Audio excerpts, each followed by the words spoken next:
Really good deal for both of our countries, and very, very well received here in the United Kingdom. So thank you very much for having us. Thank you. Appreciate it. Any questions? Mr. President, on Gaza. Earlier you said that you were going to change the deadline from 50 days. Yeah. What is your deadline? I'm going to make a new deadline of about 10 or 12 days from today. There's no reason in waiting. There's no reason in waiting. It's 50 days. I want to be generous, but we just don't see any progress being made. Mr. President, you just talked about setting up food centres in conjunction with other organisations. Right. You're talking about the Gaza Humanitarian Foundation or recognised aid agencies. How will this work? Well, it's going to be working with the United States. We'll be helping with the food. You know, we have a lot of access to food. We got a lot of food ourselves, and we're going to bring it over there. We're also going to make sure that they don't have barriers stopping people. You know, you've seen the areas where they actually have food, and the people are screaming for the food, and they're 35, 40 yards away, and they won't let them because they have lines that are set up. And whether they're set up by Hamas or whoever, but they're very strict lines, so we have to get rid of those lines. But we're going to be getting some good, strong food. We can save a lot of people. I mean, some of those kids that's real starvation stuff. I see it. And you can't fake that. So we're going to be even more involved. We did some airlifts before, some airdrops, and the people are running for it. And the Prime Minister is going to help us. They're very effective with that. You've done that before, and for many, they've done that for 100 years very well. So it's not very hard to do, actually. Yes. President, you say you love Scotland. You're the most Scottish president ever in the White House. Is there a better deal to be done for Scotland, for Scottish industry, in the deal that you've done with the Prime Minister? Whisky, for example. Well, I have great love for Scotland. You know, my mother loved Scotland, and she loved the Queen. I don't know, I might hurt myself by saying that the monarchists are going to like it, some other people, but she loved the Queen. Whenever the Queen was on television, she wanted to watch. And she would come back religiously. She'd come back to Scotland once a year with my sister Marianne, primarily, and sometimes my sister Elizabeth also. But they loved this part of the world. And, you know, we're talking about the Isle of Lewis. We're talking about serious Scotland. That's serious Scotland. There was no doubt about it. So, yeah, it gives me a feeling, you know, it's different. You go to another country, you have no relationship to it. You get to like maybe the head of the country or something. But it's different when your mother was born here, Stornoway, right in Stornoway, a beautiful little place. Is there a better deal to be done for Scotland, for whisky, for example? Because of your love of Scotland, is there a better trade deal to be done for Scottish businesses like whisky? Well, I assume when we do our trade deal overall, a lot of it comes to Scotland, I hope. Maybe all of it should go to Scotland. It's a very good deal for the whole United Kingdom, and we're already achieved great things under the deal, and we'll achieve even more as we work together. A lot of it is Scotland. I mean, I do know that, but I mean, we're dealing with the UK, but a lot of it comes to Scotland. And you know, I was very particular. This is a part of the world I want to see thrive. It's going to thrive. Mr. President, back to Gaza. You talk about Hamas stealing food and stealing aid. What responsibility does Israel have for limiting aid to the region? And if I could ask a follow-up to the Prime Minister, what pressure can be put on Israel? Is that something that you and the United States could work on together? Israel has a lot of responsibility. They're hampered by the fact that you still have 20 hostages or so. And the people of Israel are very concerned about the 20 hostages. It's very interesting. You could say they could be more concerned about retribution than the 20 hostages, but they really want the 20 hostages to survive and live to make it. You know, many of the hostages came to my office in the Oval Office, and I was amazed by, I would ask them the question, was there any sign of love? Was there any sign of, when you were a hostage and you have all of these people from Hamas around you, sometimes 100, sometimes 10, sometimes 2, but you're a hostage and you're being stored in a pipe. It's not even really, you know, a cave, or it's a pipe, a little pipe. And some said they didn't think they were going to make it because they were losing air. There wasn't enough air, and They'd open up the pipe just in time, but they didn't do it on purpose. They just happened to open it. They got lucky. But I said, did they ever wink at you and say, like, don't worry, you're going to be okay? Did they ever give you some extra food, even if it was a piece of bread? Did they ever give you anything during that time? And some were there for 400 or 500 days now, right? It's a long time, a year and a half, more than that. And not one person said there was any love from anybody. You know, in other words, you have hundreds of people, and you see it in the movies where somebody's a prisoner and somebody's helping. You even see it with Germany, where people would be let into a house and live in an attic in secret. You know, you see signs of some. I said, did you see anything like, did they wink at you? Did they say, don't worry, you're going to be okay? I never received, I ask that question all the time. I've never received one answer that said, yeah, they really wanted to help. No, the hatred is just incredible. But certainly access to food issue. And what more can Israel do? You think the Prime Minister as well? Well, I think Israel can do a lot. I will say that Iran, I think, interjected themselves in this last negotiation. Can you imagine the beating they took? We wiped out their nuclear possibilities. They can start again. If they do, we'll wipe it out faster than you can wave your finger at it. We'll have to do that. We will do that gladly, openly and gladly. They've been saying, Iran's been sending out bad signals, I'll tell you. For a country that just got wiped out, they've been sending very bad signals, very nasty signals. And they shouldn't be doing that. They shouldn't be doing that. They were talking about things that they shouldn't be talking about. They were interviewed on a recent show, and the foreign minister saying things that he shouldn't be talking about, shouldn't be saying. And I think they got involved in this negotiation, telling Hamas and giving Hamas signals and orders, and that's not good. That's not good. Yeah, I would say, look, we need to get the hostages out. They've been held for a very, very long time, and we must always start from there. But also recognise the situation on the ground in Gaza is absolutely intolerable, and I think that certainly speaking for the British public and myself, seeing those images of starving children in particular are revolting, and there's a sense of revulsion in the British public at what they're seeing, and they know, and we know, that humanitarian aid needs to get in at speed, at volume.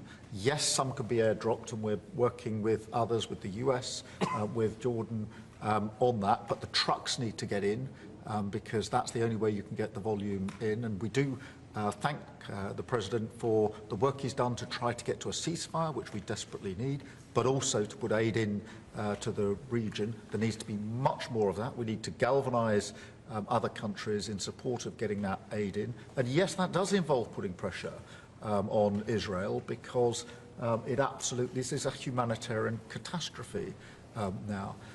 We also need to look beyond that situation to what then happens in the event of a ceasefire, which is desperately needed.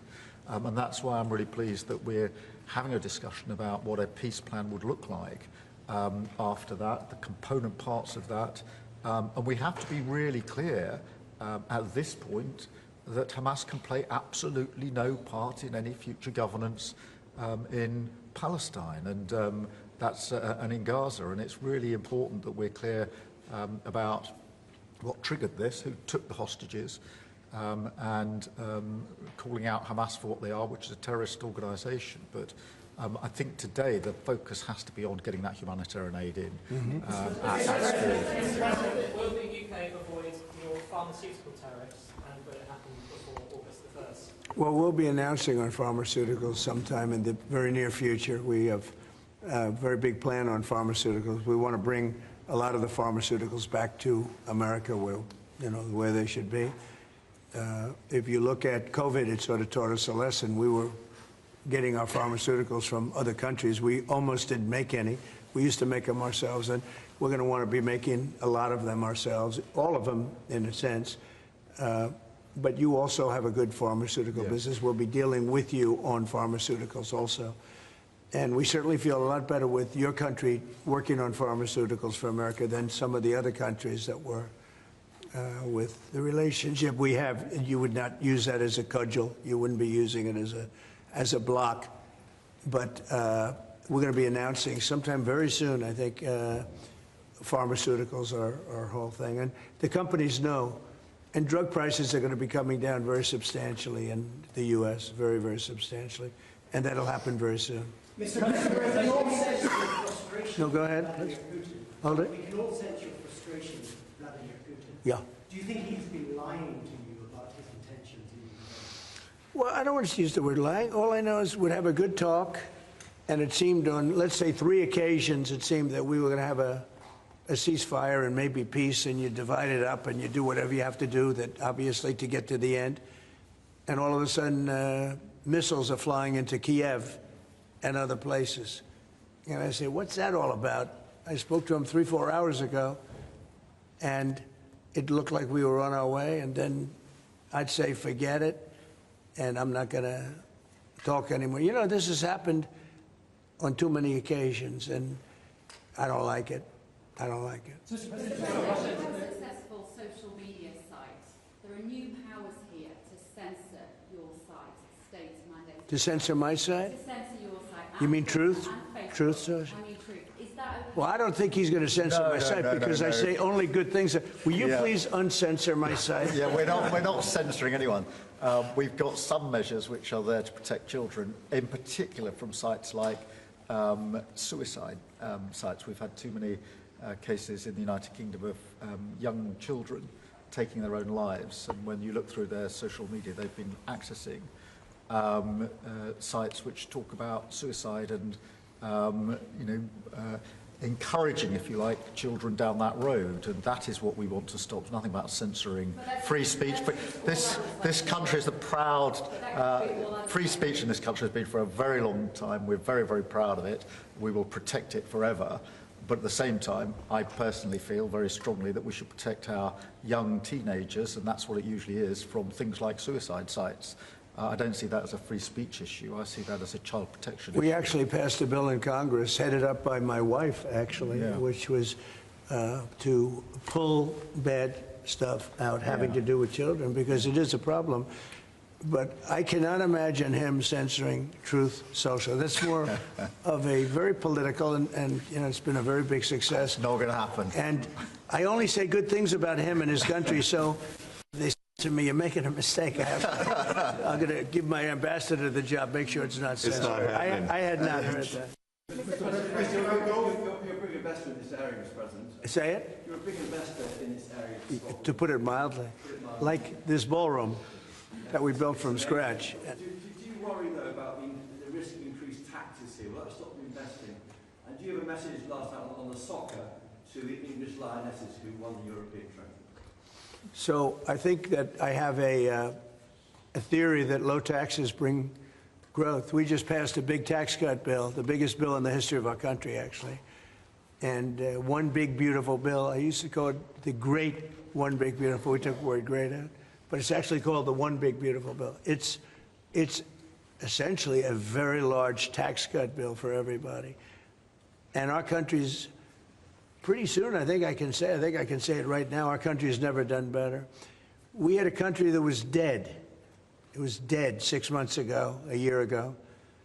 Leaders from NATO, we had a very successful meeting at NATO. Your prime minister was there. It was an unbelievable love fest with all of those countries. And they agreed to go 5% and all the things. Very smart to do. But many of the leaders said, essentially, they said, your country was dead 1 year ago. 1 year ago, we had a dead, and we did. We had a dead country. We had a president who didn't know where the hell he was. We had horrible, horrible people running our country. I think they were sick people, actually, sick. You talk about censorship. Those are big. That's all they did was censor, and they didn't know what to do. And they had high taxes. They wanted more tax, total censorship, transgender for everybody, men playing in women's sports, everything bad they wanted, and they still do. That's what they still do. That's why they're down at 15% or something. I saw it today, the lowest that the other part of the Democrats have ever been. But no, I find that when you lower taxes, you get growth. I will say this area, and the Prime Minister hasn't been here very long, in all fairness. I think he'll be a tax cutter.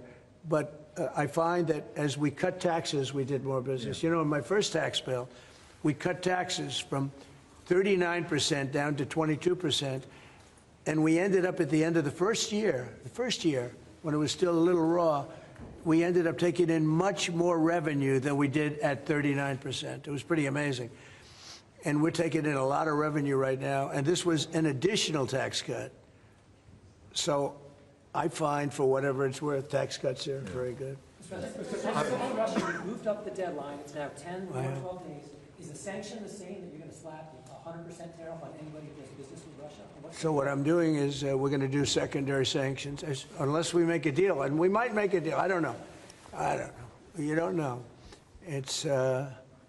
We've done so many peace deals.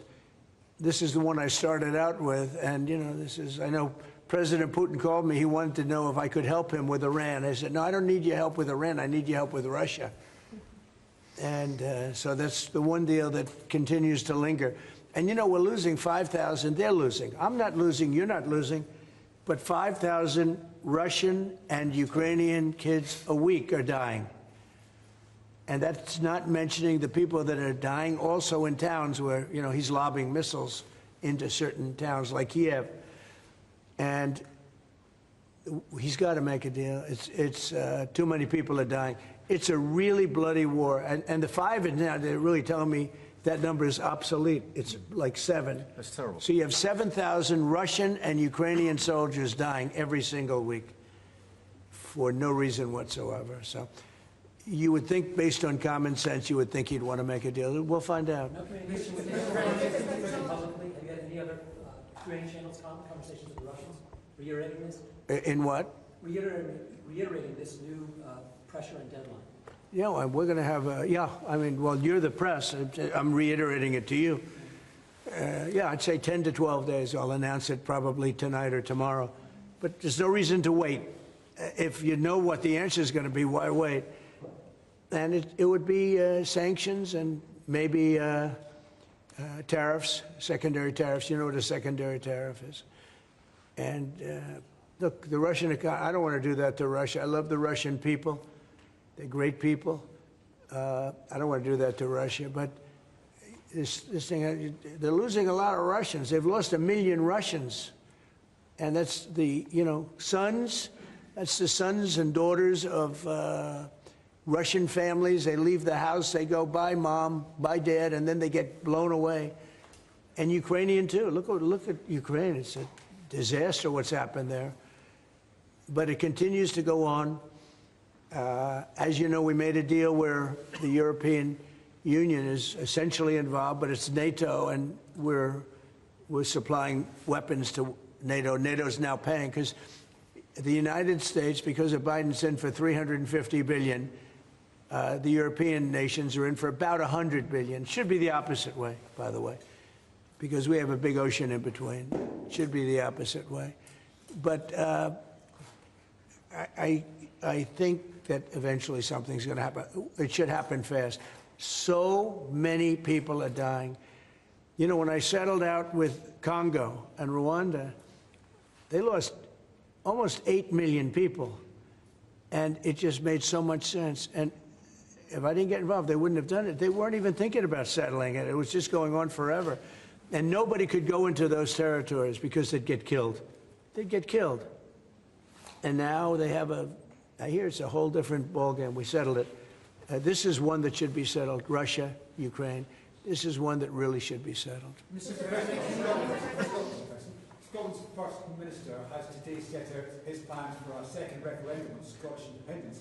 Can I get your reaction to that as someone with deep ties to Scotland? Prime Minister, can I also get your thoughts on that?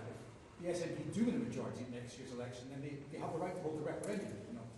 Well, I don't want to get involved in your politics. We got enough politics of our own. I will say that I predicted what was going to happen the last time. You remember? I was opening the first course over at Aberdeen, and I was over here, and at the same time, and they asked me that question. I made a prediction. It was the day before the vote, and I made it correct. I like to be correct, but I made a correct prediction. I don't know. I do say that when they made that deal, somebody said that it was, and I remember this very distinctly. I said, could they do this all the time? There was a little bit of a restriction, like 50 or 75 years before you could take another vote. Because, you know, a country can't go through that too much. I don't know the First Minister, but I've heard great things about him. I've spoken to him. I hear very good things about him, and I'm meeting him today. So maybe I'll have a better opinion then. And let me answer that straightforwardly, because I believe in a stronger Scotland, in a better United Kingdom. And I think that at a time like this, when it's quite clear that there's uncertainty and volatility around the world, the strength of the United Kingdom together is very important for all four nations, very important for Scotland. And that should be our priority, that should be our focus, not on the politics, which feels like the politics of yesteryear now, at a time like this. And I think that the First Minister should probably focus more on his delivery in Scotland than on his constitutional issues, and we might have a better health service in Scotland. But at a time like this, I think the United Kingdom is always stronger as four nations. I think that's better for all four nations. I think that's how Scotland is stronger. Look at the deal that we've been able to do with the United States, a really important deal that we made just months ago. That is what the United Kingdom can do when we act as a powerful set of four nations together, and there are very many other examples. Mr. President, you toured the Federal Reserve last week. And I did. Set to meet this week. Do you think your visit has inspired a potential rate cut, or how do you see things shaping out this week? Well, it's interesting. I did tour it. I toured the building. And if you looked at this building, if you came here like 14, 15 years ago, we've had it a long time. It's been an honor to have Turnberry. But I was on much more opulent walls, ceilings, floors. We had to do this.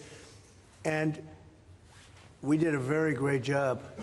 I mean, you see how beautiful it is inside. Everything was saved. Everything was preserved. We had ceilings that were in bad shape. They were falling down. You know, it's very old. Wasn't properly maintained. Now it's brand new and beautiful. And we saved everything. If you really think here, you took a look and you were sort of commenting the coloring. Now, this is a brand new building.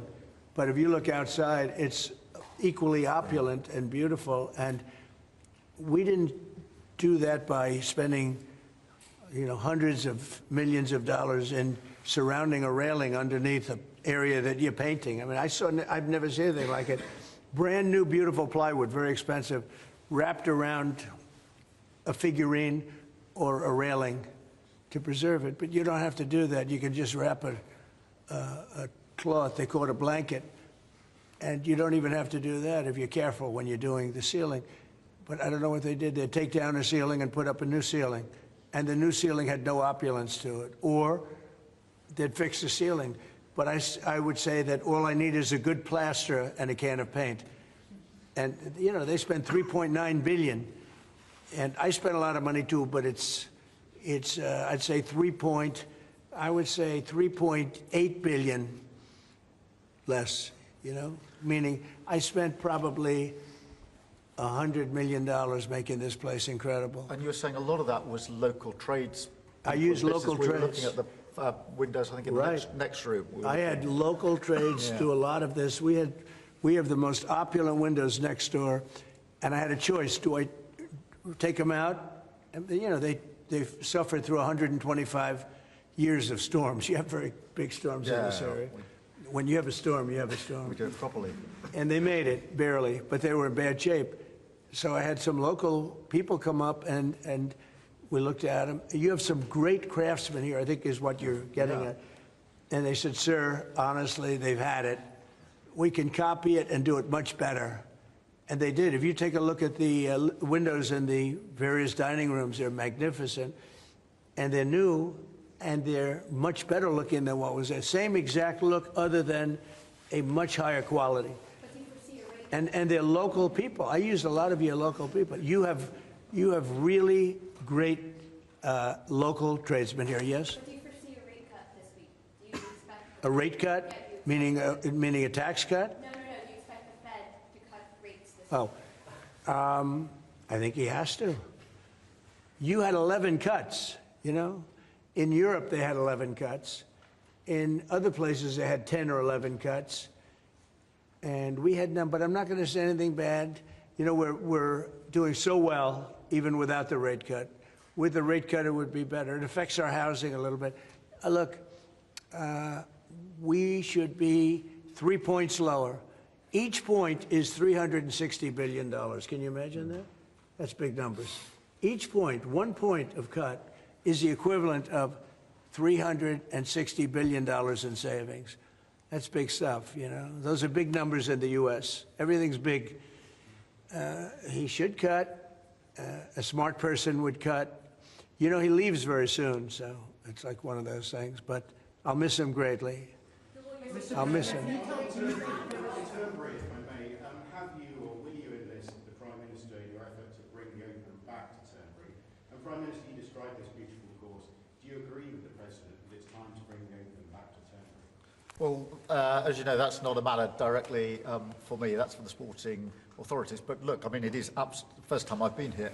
It's absolutely magnificent, both inside and out, and looking at the courses itself and the building. It's incredible. But the decision on the Open is not a decision for me, as you'll understand. I should just pick up on the earlier question, because I, for one, will say congratulations to the Lionesses. Last night, our women's football team won the Euros, well, defended the Euros, I should say, it's a big story. which was a really big success, and the mental and physical resilience that they showed was quite incredible. So it's a big deal. There's a lot of bunting out today and tomorrow to celebrate them bringing that cup home. Did you get the chance to do any planning for the upcoming state visit? And I mean, how is that going to work? Where would you stay? And anything about this? Well, I'm looking forward to it. It's never been done before, twice. We had our original at Buckingham Palace, and now I guess we're going to Windsor. And it's never been done, and I'm a big fan of King Charles. I've known him for quite a while. He's a great guy, a great person. He looks really well to me. He looks great. So we look forward to coming over. It's going to be... It was one of the most beautiful evenings I've ever seen. I hate to say it, but nobody does it like you people in terms of the pomp and ceremony. It's true. And I look forward to being here with the ambassador. Our ambassador is a very, very successful man who just wanted to do this. And I said, how are you going to be able to do that? And he's so committed to, you know, the relationship between the countries. But he's a very great guy and a very, very successful man. So I very much thank you for doing this. Well, thank you for the honors. Mr. President, will you go to London, or are you worried it's no longer about this? About what? Will you visit London during the state visit? I will. I'm not a fan of your mayor. Why not? I think he's done a terrible job, the mayor of London. But a nasty person. I think he's done it. I think he's a friend of mine, right? No, I think he's done a terrible job. But I would certainly visit London, yeah. Would you like Gaza? So MP Nigel Farage has asked Parliament to be recalled when you're there. Well, I like Nigel. I mean, Nigel, as you know, is a friend of mine. Nigel's done very well. He's a friend of mine. And Keir's a friend of mine. Would you recall Parliament so that the President can talk to MPs? Well, Parliament's in recess at the time, but look, I do want to be clear. This is an unprecedented and very special state visit. This has never been done before, and there'll be many elements of it that have never been seen before. So this is going to be a historic occasion, and we're all very much looking forward to it. And I was very, very pleased to be able to put forward the invitation when we were at the White House earlier this year. So, but this is not just a state visit. They're always incredible occasions, and this is an unprecedented second state visit. So you can imagine just how special that's going to be. The fact that it's never been done before, and that's because it's non-consecutive, and it's the only reason it could be, made it even more interesting, frankly. So it's going to be great. And being with Charles and Camilla and everybody, I've gotten to know because of 4 years and now 6 months. gotten to know a lot of the family members. They're great people. They're really great people. And in that sense, I think that the UK is very lucky. You can have people that weren't great people. I don't know if I'd say that, but you could have people that weren't. But we're very lucky to have our Yeah. royal family. They're absolutely fantastic. so we really look forward to that. As far as Parliament, if he wants me to speak in Parliament, I'll do it. Okay? But it doesn't have to be then. It could be some other time. Maybe we should save it for another time. We'll let the one visit speak for itself. But anytime, if I could be helpful, I would certainly do it. Thank you. Mr. President, with the EU deal, alternatives are you considering to get the hostages out if there's no ceasefire? Well, there are a couple of alternatives. Some are pretty strong, but the most sensible alternative is talk and negotiation. But I said a long time ago, at a certain point, they're not going to be talking because they're going to lose their shield. The hostages are a shield for them. They did horrible things on October 7th, and the hostages are a shield. And I said, you're going to get down a number, and the number's going to be at a point where you're not going to be able to get them back unless you're going to be very energetic, or to put it a different way, unless you're going to be very ruthless and violent. It's a bad situation to be in, very bad. Mr. President, with the EU deal last night, You talked during the campaign about President Putin respecting you and helping you have a relationship with him. Do you still feel that way, that he respects you, considering the conversations you've had that have been really nice? Yeah. I've always gotten along with President Putin. I have had a great relationship with him. And he went through the Russia hoax, too. I mean, it was, we used to talk about it. We used to say, it's too bad we really can't do anything between our country. Because if we did, they'd say, it's, Look, I was tough on Putin because I was the one that closed up Nord Stream, and Biden came along and opened it up. I was very tough on Putin in one way, but we got along very well. And I never really thought this would happen. I thought we'd be able to negotiate something out. And maybe that'll still happen, but it's very late down the process. So I'm disappointed. And, the funny thing is that their economy isn't that big, and it's having a hard time right now. But it's a relatively small economy. A strong military, but strong economy. And it used to be a strong economy. Now it's not. He's going through a lot. Economically, it's not easy. But it's pretty small. Compared to that magnificent size of that land. The land is massive. It's got, I guess, 9 time zones or something. It's a massive piece of land. Russia could be so rich. It could be so rich. It could be thriving like practically no other country. And they're holding that back because we can't. He wants to do trade deals with us. He talks about it all the time. He wanted to. And I envision that, a lot of trade with Russia. They have a lot of valuable things. When you talk about rare earth, they have serious rare earth, right? They have just about every form you can have. So, Russia could be so rich right now. Instead, they spend all their money on war. They spend everything on war and killing people, and it doesn't make sense to me. I thought he would want to end this thing quickly. I really felt it was going to end. But every time I think it's going to end, he kills people. Could a meeting help, and are you considering it? Has been proposed? I don't know. I'm not,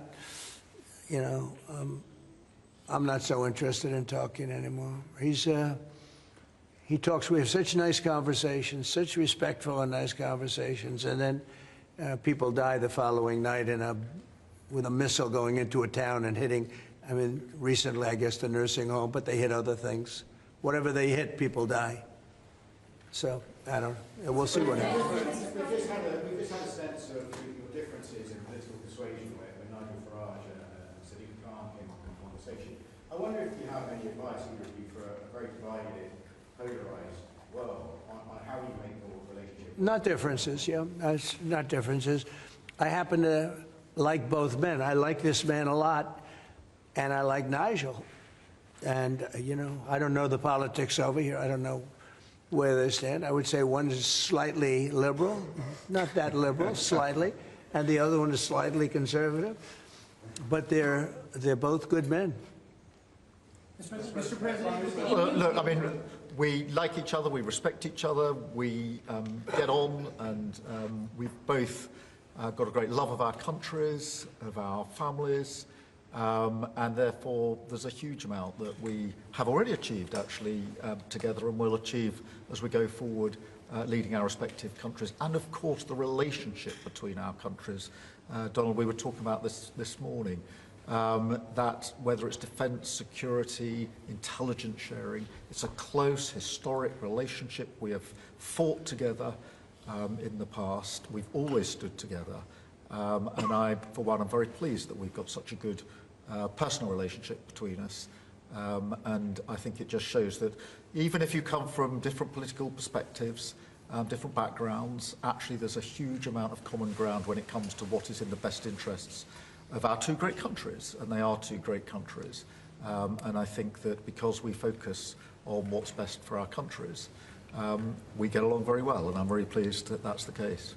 Mr. President. Well, I do know he wants to cut taxes as much as he can, and you know, politics is pretty simple. It's I assume there's a thing going on between you and Nigel, and it's okay. You know, it's two parties, but generally speaking, the one who cuts taxes the most, the one who gives you the lowest energy prices and the best kind of energy, the one that keeps you out of wars. He's kept you out of wars, but the one that keeps you out of wars. You know, you have a few basics, and you can go back 1,000 years, 1,000,000 years, whoever does these things, but low taxes, keep us safe, keep us out of wars, no crime, stop the crime, and in your case, a big immigration component, you know, because I know that your attitude has become strong on immigration, strong on the toughness of immigration. But I think whoever's going to be, I think I won because we had a lousy president, to be honest with you. We had an incompetent president. But I won because I was very strong on immigration. Now, we had inflation. We had sort of a bad economy with this guy. We had a lot of problems. But I focused on immigration more than I did anything else. And I think I won because of immigration. I think I won because of the border. I had a bad border where millions of people were coming in to our country illegally. And as you know, in last month, 0 people came into our country illegally, 0. So we went from a bad, incompetently run border to the most competently run border that anybody's ever seen. Prime Minister, the President makes it look easy dealing with illegal migration. You must be envious of his record in such a short period. Well, I think we've been discussing illegal migration is a huge issue in both of our countries. In the United Kingdom, it is a real cause for concern, and that's why we must bear down on it in all its aspects, upstream, across Europe, where a lot of ours comes into through northern France, across the Channel, working with our allies, with our colleagues to break the gangs that are actually running this trade. But equally being very strong that when people have arrived in this country who've got no right to be here, then we should be removing them to their own country. And that's why I'm really pleased that we've been able to focus on this very intensely and get 35,000 people out of the United Kingdom who had no right to be here. Because the message has to be, you can't make your way to the United Kingdom. We won't tolerate our rules being broken. And if you get here, you will be returned to where you came from. And it's really important that we bear down on that. We're such an attractive place for people to come if they want a better life, because we are. People coming via the rules are always welcome. Of course, we've welcomed talent and people into this country for centuries, literally. But what the British people will not tolerate is those that break the rules.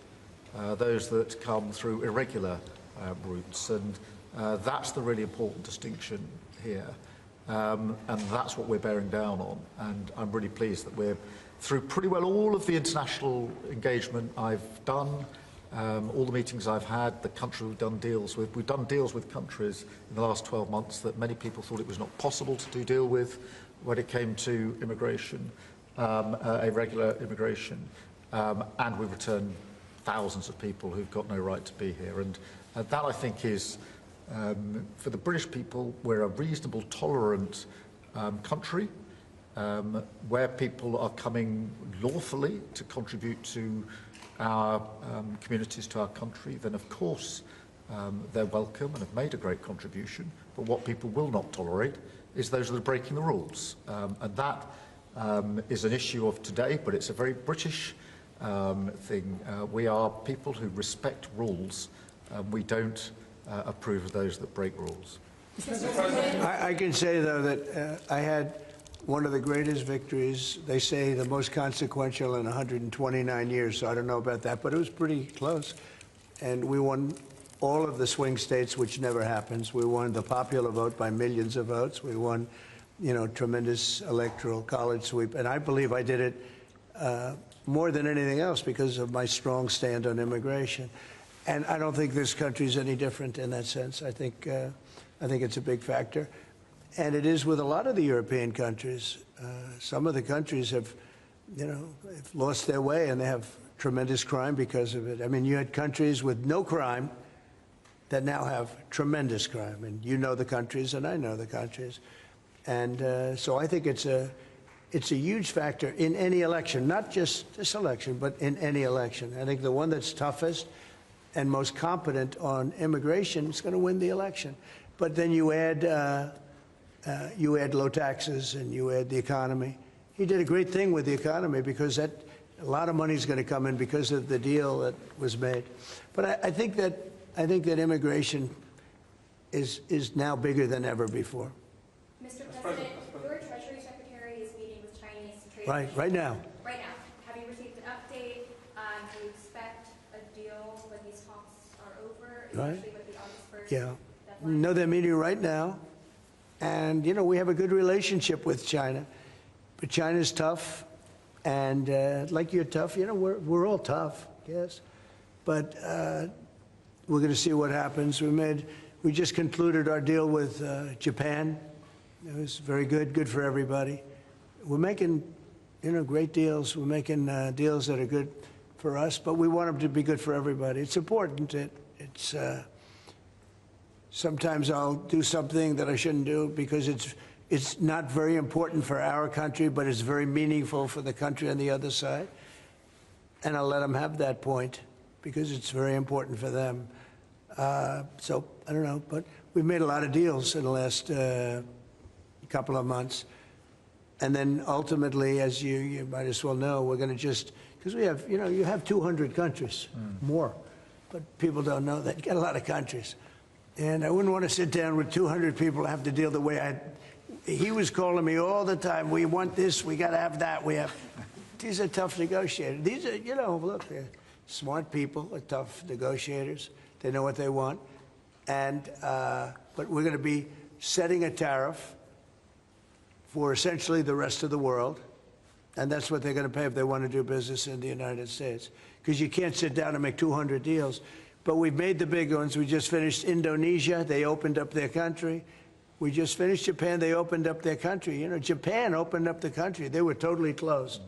They opened up to our cars, even to rice. Rice was a big deal. They would never take anybody else's rice. They're taking rice.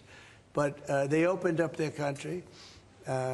Philippines, we just finished. They opened up their country. They were very closed. I'd love to see China open up their country.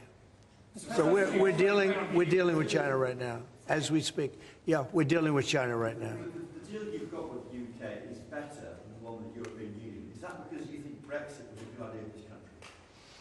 No, look, you know, we have a very special relationship with this country.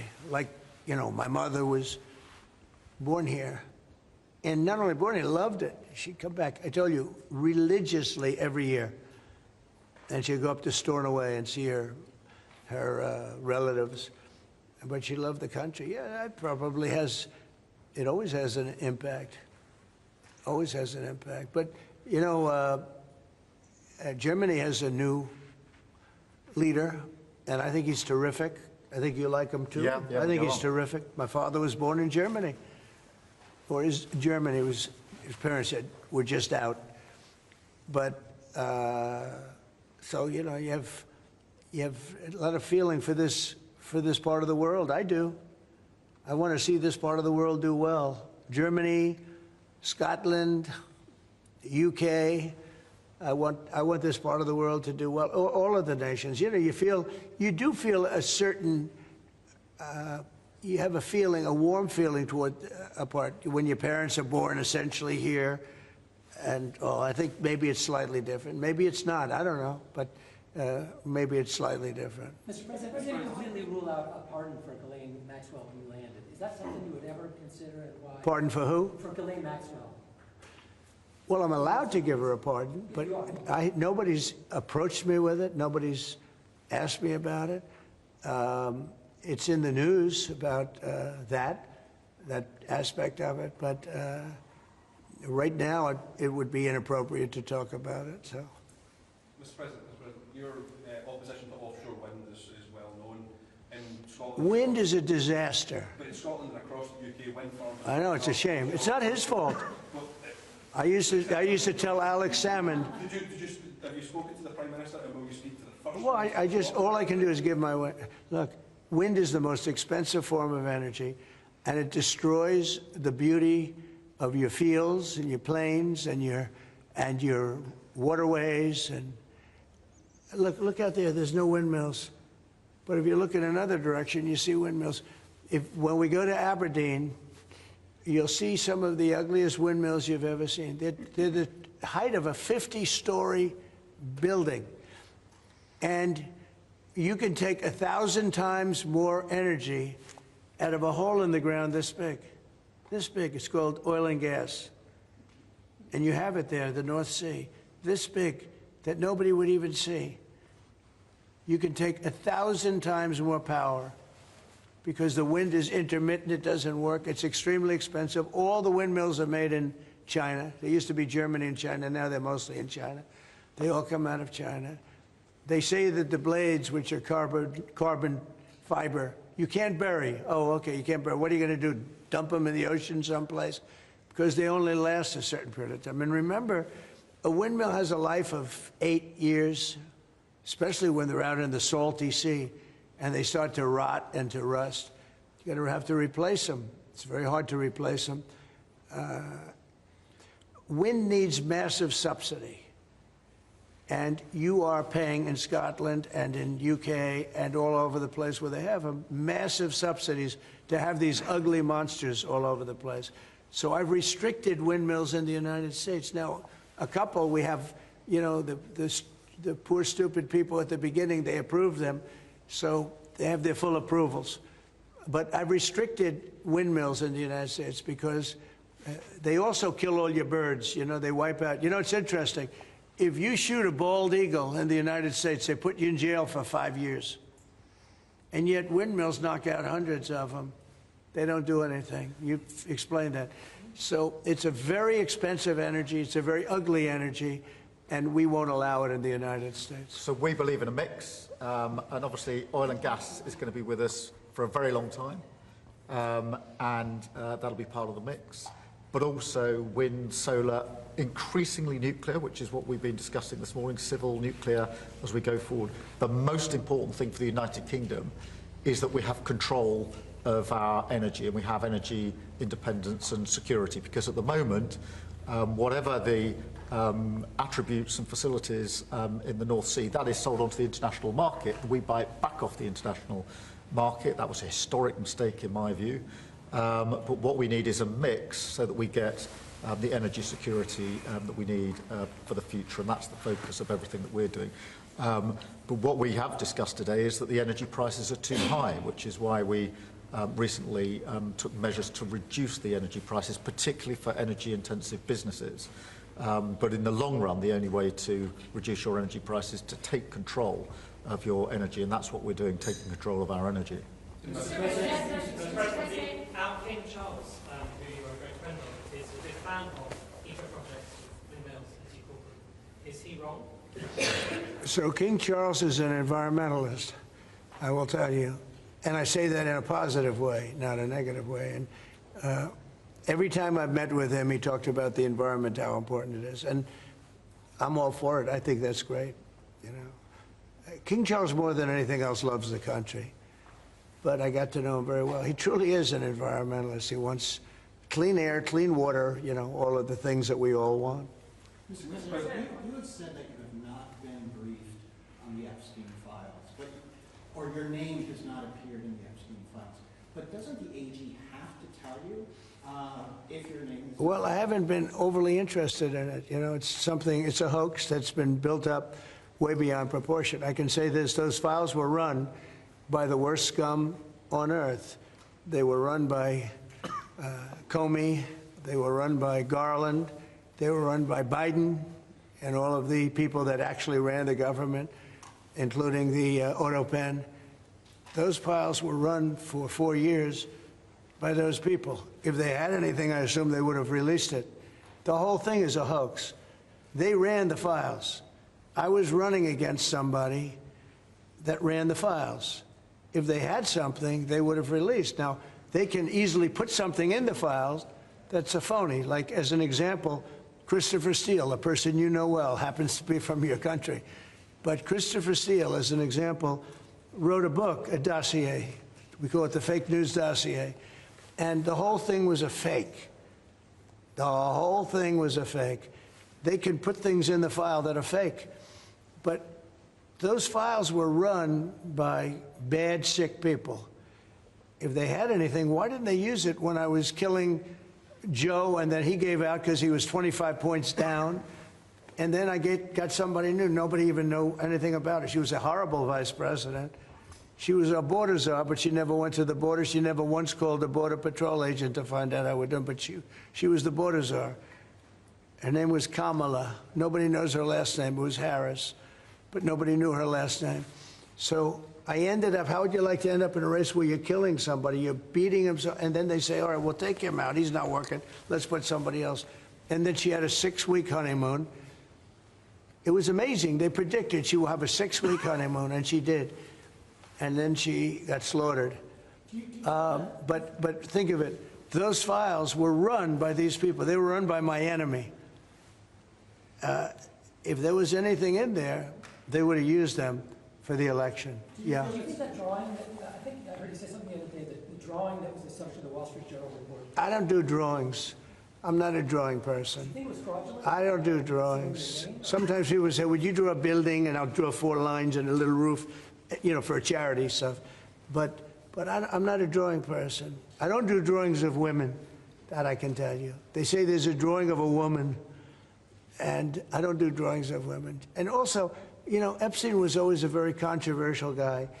I was at a very high position, you know, pretty much all my life. In all fairness, I've been doing this for a long time. I had the top show on television. I had the #1 bestsellers. I had everything, right? And I was a very successful business guy. He was a very controversial. Who would do a controversial drawing? Now, with that being said, they say there were many letters done by many people, and in many big people, you know, big successful people. But I just don't. When you talk about files, I just keep going back, and other people too. Even the enemy says this thing is not correct, because if we had it, we would have used it on the guy. It's a bad issue. They say it's a good issue for Trump. Do you know that my poll numbers are up 4.5 points since this ridiculous Epstein stuff? My poll numbers have gone up 4.5 points because people don't buy it. Okay, people don't buy it. And he's gone, and we want to focus on trade deals. I want to focus on the deal we just made with the European Union, which is the biggest trade deal in history. It's the biggest deal, I think, in history, not just trade deal. So if they would have had something, they would have used it. And yeah. people keep writing stories about the time you threw him out of Mar-a-Lago. Can you settle that? What was it about? What caused the breach with him? That's such old history. Very easy to explain, but I don't want to waste your time by explaining it. But for years, I wouldn't talk to Jeffrey Epstein. I wouldn't talk because he did something that was inappropriate. He hired help. And I said, don't ever do that again. He stole people that worked for me. I said, don't ever do that again. He did it again. And I threw him out of the place, persona non grata. I threw him out, and that was it. I'm glad I did, if you want to know the truth. And by the way, I never went to the island, and Bill Clinton went there supposedly 28 times. I never went to the island, but Larry Summers, I hear, went there. He was the head of Harvard. And many other people that are very big people. Nobody ever talks about them. I never had the privilege of going to his island. And I did turn it down, but a lot of people in Palm Beach were invited to his island. In one of my very good moments, I turned it down. I didn't want to go to his island. Yeah. Mr. President, on Gaza, next time you speak to Netanyahu, what will you ask him to do? Say it one louder. Next time you speak to Netanyahu, what will you ask him to do? Well, I'm going to say, look, we're giving money and we're giving food, but we're over here and we're over in the United States, and I think I can speak for the Prime Minister. We're giving money and things. He's got to sort of like run it. Well, I want them to make sure they get the food. I want to make sure they get the food, every ounce of food. I think you want the same absolutely. thing. It's an absolute focus. Because that food isn't being delivered, Mr. President, or at least all of it. you said you were going to set essentially a tariff for the rest of the world. For the world. What percent will that tariff be? I would say it'll be somewhere in the 15 to 20% range. So maybe 15 or 20 or? No, I said, you know, I sort of know, but I just want to be nice. I would say in the range of 15 to 20%. Should also you might elevate to UK steel. Probably one of those two numbers. It's also for UK and steel aluminum makers here are worried about the tariffs. Will you do anything to help them here? Aluminum? And that's it. You're a pretty big aluminum maker. Yeah, that's already covered in the deal that we've agreed. So we're just doing the implementation of that. But Mr. President, when will that come down from 25% to 0? You mean on the overall, on the world? On steel and aluminum from Britain, it's 25. Well, we're going to know pretty soon. We're going to have it pretty soon. You have no idea that these people are tough negotiators, okay? But we're a big buyer of steel. But we're going to make our own steel. We're going to make our own aluminum for the most part. But we buy a lot of aluminum from right here, and a lot of steel too. Yeah. Who are you with? Who are you with? Because you're asking such a nice question. GB News, that's from GB News. Very good. Good. They're lucky. We have a lot of unhappy farmers in this country at the moment, and I'm sure the Prime Minister won't thank me for raising this. We've had changes to inheritance tax, which mean a lot of farmers feel they're going to lose their farms when they die or their farm dies. How important are farmers to a country? You mean they're going to lose the farm because of estate taxes and things? So what I've done, Pay so much, they're cash poor, but they have great. I know, well, they're cash poor. They're land rich and cash poor. A lot of people are, I've had that too. Sometimes I'm land rich and cash, sometimes I'm cash rich and land poor. I like it both ways, but as I get older, I like the more conservative route. So I did something that, I don't know if you can do, but it was great. I love our farmers. As you know, in our tax bill, we have a clause that's very important. We were losing a lot of farms to the banks because a loving mother and father would die and left their farm to their children or their child, but their children, their family. And they loved their family, and they thought they were doing them a favor, but they had a 50% tax to pay. So the land would get valued, and at a high number, because some of the farms were valuable, but they didn't, you know, they couldn't quantify it. And they'd go out and borrow money to pay the estate tax, or the death tax, as it's called, and they'd overextend, and they'd lose the farm. And they'd commit suicide in many cases. No. Our levels are nowhere near 50%. They're not. We've just introduced where it's paid over many years. Works out. Well, that's good. An extra 2% a year over 10 years. So it's not at those levels by any stretch of the imagination. But the other thing that we've done, as you know, is make sure that we've got a pathway for farmers that actually increases their year-on-year income, which is the most important thing. And in all of the deals that we do, we ensure that our farmers are the central focus for much of it, particularly on the agriculture, including in the US deal, because I don't think we can go on for years saying that it's acceptable for farmers to have a year-on-year income which isn't sufficient. We've got to fix that problem. We can't simply live with that problem, so it's a very different situation. Well, we ended the estate tax. There is no estate tax on farmers. So when a parent leaves their farm, because again, a lot of these farms, they don't make a lot of money, but it's a way of life, and they love their way of life, and they love that dirt. That dirt is the most beautiful thing they've ever seen. They love it. I mean, they're farmers. They love doing it. They don't know how to do anything else, but they don't want to do anything else. I speak to farmers. I say, would you like to live in my penthouse in Manhattan? It's the most beautiful. No, sir, I want this farm. And what happens is, I mean, we were losing a lot of people to suicide. They'd borrow money to pay the estate tax, and they were not able to pay it. And some banks are ruthless; they wouldn't do anything, and they would end up committing suicide. We have totally ended the estate tax in those situations. So there's no estate tax. So when a parent leaves the farm to the kids, they don't have to worry about their local, possibly unfriendly banker coming in and stealing their farm. Migration, one of the hot backward issues in Britain is migrants being housed in hotels and people in the local communities not feeling safe. Is that an appropriate place to house migrants? I don't like anything about it. They shouldn't be allowed in. Anybody illegally should not be allowed in the country. Thank you all very much. Thank you.